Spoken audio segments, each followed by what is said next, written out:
Hello दोस्तों, नमस्कार। आज फिर से स्टॉक मार्केट से जुड़े काफी बड़े संकेत आते हुए दिखाई दिए हैं, जिसका सीधा असर निफ्टी और सेंसेक्स पर भी देखने को मिला और इसके साथ साथ कई दूसरे सेक्टर्स में भी हलचल बनी रही। सबसे पहले एक बड़ी खबर अमेरिका और भारत की ट्रेड डील से निकलकर सामने आ रही है। अमेरिका ने भारत समेत करीब 100 देशों पर अतिरिक्त टैरिफ लगाने का प्रस्ताव रखा है। रिपोर्ट के मुताबिक भारत पर 5% तक अतिरिक्त शुल्क लगाने की बात कही गई है। यह प्रस्ताव अमेरिकी ट्रेड रिप्रेजेंटेटिव से सेक्शन 300 जांच के तहत सामने आया है। मामला क्या है वो समझिए। अमेरिका का कहना है कि जिन देशों में फोर्स्ड लेबर से जुड़े नियमों को पर्याप्त रूप से लागू नहीं किया गया है, उन देशों के खिलाफ यह कदम उठाया जा सकता है। इसी वजह से भारत का नाम भी इस सूची में शामिल किया गया है। अब सबसे बड़ा सवाल यही है कि अगर यह टैरिफ आगे चलकर लागू होता है तो भारतीय निर्यातकों और कुछ सेक्टर्स का असर देखने को मिल सकता है। लेकिन फिलहाल निवेशकों को घबराने की बजाय आगे आने वाले आधिकारिक टैरिफ पर नजर बनाए रखनी होगी, क्योंकि दोस्तों आने वाले दिनों में भारत अमेरिका ट्रेड डील और इस टैरिफ प्रस्ताव से जुड़ी हर अपडेट बाजार के लिए काफी महत्वपूर्ण साबित हो सकती है। आपका क्या कहना है कमेंट में जरूर बताइएगा। दोस्तों अब बात करते हैं इस हफ्ते की सबसे बड़ी इवेंट की। आरबीआई की एमपीसी बैठक आज से शुरू हो चुकी है और पूरे बाजार की नजर 5 जून पर टिकी हुई है, जब आरबीआई गवर्नर रेपो रेट को लेकर अपना फैसला सुनाएंगे। दोस्तों फिलहाल बाजार में यह उम्मीद लगाई जा रही है कि आरबीआई ब्याज दरों में कोई बड़ा बदलाव नहीं करेगा और रेपो रेट को मौजूदा स्तर पर ही बरकरार रख सकता है। दोस्तों अब एक बड़ी बात उद्योगपति उदय कोटक की तरफ से सामने आई है। उदय कोटक ने भारतीय कंपनियों को चेतावनी देते हुए कहा है कि अब जागने का समय आ गया है। उनका कहना है कि दुनिया की बड़ी कंपनियां एआई और नई टेक्नोलॉजी पर अरबों डॉलर का निवेश कर रही हैं।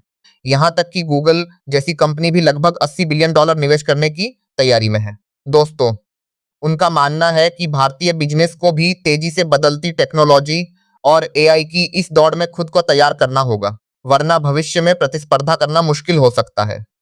यानी साफ है कि आने वाला समय एआई और टेक्नोलॉजी का होने वाला है और जो कंपनियां समय रहते बदलाव अपनाएंगी वही आगे निकलती हुई नजर आ सकती हैं। दूसरी तरफ अभी जो ट्रम्प चाचा ने फिर से टैरिफ का खेल शुरू किया है, मार्केट और ज्यादा प्रेशर में बनता हुआ दिखाई दे रहा है। अभी अगर हम निफ्टी के लेवल की बात करें तो 23,000 से 23,100 मजबूत सपोर्ट लेवल है। इसके नीचे गया तो मार्केट में जो तेजी वाले हैं उनको दिक्कत आ सकती है, इसलिए इस सपोर्ट लेवल पर ध्यान रखना बहुत जरूरी है। अब अगर निफ्टी को देखें तो मामला साफ है कि अभी बाजार में प्रेशर तो है, किंतु नीचे से सेकंड हाफ में मार्केट में एक बाउंस आ जाता है। इसका मतलब साफ है कि अभी बुल्स पूरी ट्राई कर रहे हैं बाजार को कंट्रोल करने की, किंतु बाजार में जिस तरह से खबरें आ रही है मार्केट इसको झेल नहीं पा रहा है।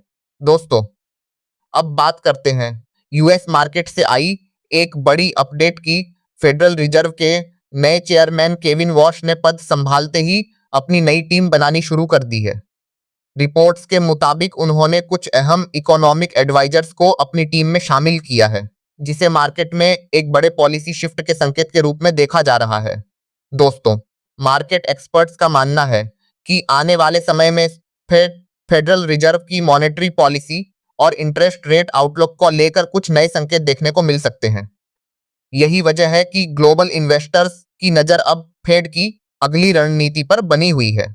दोस्तों आज मार्केट में जो गिरावट देखने को मिली उसके पीछे एक नहीं बल्कि कई बड़े कारण रहे हैं। सबसे पहला कारण है ईरान और अमेरिका के बीच बढ़ता तनाव, जिसकी वजह से ग्लोबल मार्केट में अनिश्चितता का माहौल बना हुआ है।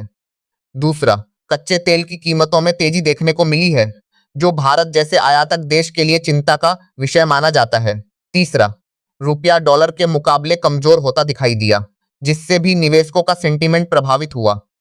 चौथा, एफआईआई की लगातार बिकवाली अभी भी जारी है, जिसके कारण बाजार पर दबाव बना हुआ है। वहीं दूसरी तरफ अब सभी की नजर रिजर्व बैंक ऑफ इंडिया की आने वाली पॉलिसी मीटिंग पर भी टिकी हुई है। बाजार यह जानना चाहता है कि आरबीआई ब्याज दरों और भविष्य के आर्थिक आउटलुक को लेकर क्या संकेत देता है। यानी आने वाले दिनों में एफआईआई फ्लो, रुपए की स्थिति और आरबीआई का फैसला बाजार की अगली दिशा तय करने में अहम भूमिका निभा सकते हैं। एक और अहम अपडेट विदेशी निवेशकों की गतिविधि से जुड़ी सामने आई है। रिपोर्ट के मुताबिक साल 2026 में विदेशी संस्थागत निवेशकों यानी एफआईआई की भारतीय शेयर बाजार में बिकवाली का दबाव लगातार बढ़ता दिखाई दे रहा है। आंकड़ों के अनुसार इस वर्ष अब तक एफआईआई हर ट्रेडिंग घंटे में औसतन करीब 400 करोड़ रुपए के शेयर बेच रहे हैं, जो साल 2025 की तुलना में लगभग दोगुनी रफ्तार है। इस बिकवाली के पीछे ऊंचे वैल्यूएशन, वैश्विक फंड्स का अन्य एशियाई बाजारों की ओर रुख और बेहतर रिटर्न की तलाश जैसे कारण बताए जा रहे हैं। लगातार विदेशी निकासी से बाजार पर दबाव बना हुआ है। हालांकि घरेलू निवेशकों की मजबूत खरीदारी इस असर को काफी हद तक संतुलित करने का प्रयास कर रही है। दोस्तों, अभी जिस तरह से मार्केट में खबर आ रही है और माहौल बन रहा है, आपको क्या लगता है कि क्या एफआईआई इंडियन मार्केट में वापस आएंगे कि नहीं? आप कमेंट में जरूर बताइएगा और वीडियो को लाइक शेयर जरूर करें। मिलते हैं अगले वीडियो में। धन्यवाद।